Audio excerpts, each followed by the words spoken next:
Assalamualaikum warahmatullahi wabarakatuh. Perkenalkan, nama saya Wildan Alif Arfian. Saya akan membacakan PPT dari kelompok 9, studi Quran, studi hadis. Poin A. Hadis tentang materi keimanan. Iman dan amal bagaikan sebuah pohon dengan buahnya. Konsep iman tersebut sesuai dengan sabda Nabi SAW sebagai berikut. Iman ialah pengakuan dengan hati, pengucapan melalui lidah, dan pengamalan dengan anggota badan. Hadis riwayat Ibnu Majah. 2. Ibnu Katsir pun mengungkapkan tentang hakikat iman sebagai berikut. Yang dinamakan iman syar'i adalah i'tikad atau kepercayaan dalam hati, ucap lidah dan amalan anggota badan. Syarat keimanan yang disebutkan dalam hadis di atas merupakan sebenar-benarnya iman, sebagaimana dikatakan dalam Al-Quran. Sesungguhnya orang jika disebut nama Allah, gemetarlah hati mereka, dan apabila dibacakan ayat-ayatnya, bertambahlah iman mereka karenanya, dan kepada Tuhanlah mereka bertawakal. Poin B. Menafsirkan hadis materi. Pendidikan akhlak. Pendidikan akhlak menurut Al-Ghazali adalah dua sistem, yakni pendidikan formal dan non-formal. Pendidikan ini berawal dari non-formal dalam lingkup keluarga, mulai pemeliharaan dan makanan yang dikonsumsi. Selanjutnya, bila anak telah mulai nampak daya hayalnya untuk membeda-bedakan sesuatu atau yang disebut dengan tamyiz, maka perlu diarahkan kepada hal positif. Anak perlu dijaga agar tidak terperosok kepada yang jelek dengan pujian dengan ganjaran. Jika anak itu melakukan kesalahan, jangan dibukakan di depan umum. Bila terulang lagi, diberi ancaman dan sanksi yang lebih berat dari yang semestinya. Anak juga punya hak istirahat dan bermain, tetapi permainan adalah yang mendidik. Selain sebagai hiburan anak. Poin C. Hadis tentang metode cerita atau kisah dalam pendidikan.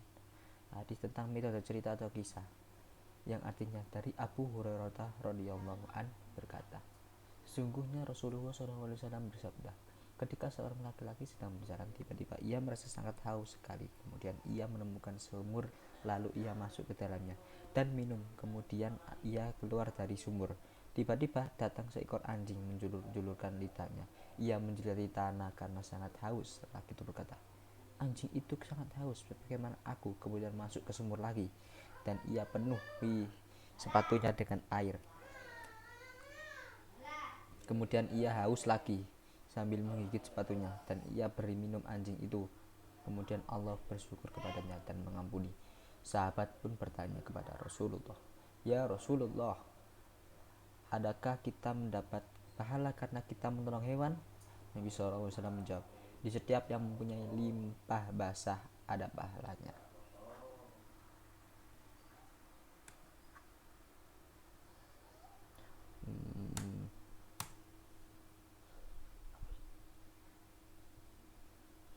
Macet.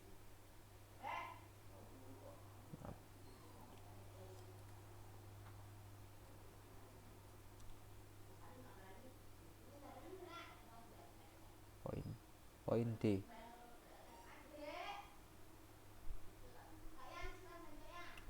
Poin D.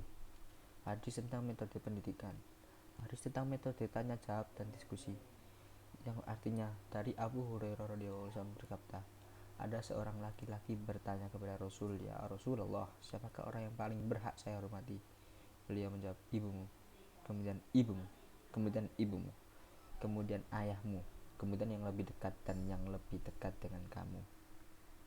Hadis riwayat Muslim. Hadis tentang media pendidikan.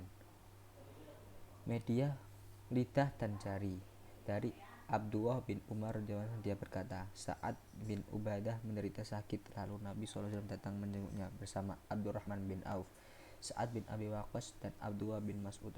Ketika beliau SAW masuk menemuinya, maka beliau mendapatinya sedang diliputi keluarganya. Beliau SAW bertanya, apakah telah meninggal? Mereka menjawab, lah tidak, wahai Rasulullah. Nabi SAW pun menangis. Ketika orang melihat Nabi SAW menangis, maka mereka pun turut menangis. Maka beliau SAW bersabda, apakah kalian tidak mendengar sesungguhnya Allah tidak menyiksa dengan sebab air mata dan tidak pula sebab kesedihan hati, akan tetapi dia menyiksa dengan sebab ini seraya mengisyaratkan dengan lidahnya atau memberi rahmat. Sesungguhnya mayat disiksa dengan sebab tangisan keluarganya kepadanya. Umar bin Khattab memukul orang dengan karena hal tersebut dan melempar dengan batu serta dengan tanah. Media bukan manusia, media langit dan bumi. Dari Anas bin Malik, ia berkata, Rasulullah SAW mengutus Wasiyah sebagai mata-mata untuk memperhatikan apa yang dilakukan oleh kendaraan Abu Sufyan. Ia datang dan tidak seorang pun di rumah selain saya dan Rasulullah. Lalu Rasulullah SAW keluar dan berkata, sesungguhnya kita memiliki kebutuhan. Siapa yang kendaraannya tersedia silakan pergi bersama kami. Maka berangkatlah Rasulullah SAW bersama sahabat-sahabatnya sehingga mereka mendahului orang-orang musyrik di Badar. Datanglah orang-orang musyrik. Beliau bersabda, jangan salah seorang kamu mendahului sesuatu sebelum saya izinkan. Ketika orang-orang musyrik sudah dekat, Rasulullah SAW bersabda, bangkitlah kalian untuk mendapatkan surga yang luasnya sama dengan langit dan bumi. Umar ibnu al-Humain al-Ansari bertanya, ya Rasulullah, surga seluas langit dan bumi? Dia menjawab, ya benar. Poin F, hadis tentang evaluasi pendidikan. Ada hadis yang menggambarkan tentang evaluasi pendidikan, antara lain yang artinya dari Abu Hurairah radhiyallahu anhu, beliau berkata, Rasulullah SAW bersabda, sesungguhnya Allah tidak memandang dan menilai dari tubuh dan gambarmu, akan tetapi Allah memandang dan menilai diri dari hati dan amalmu. Hadis riwayat Muslim. Ya, sekian itu PPT dari kelompok 9. Terima kasih.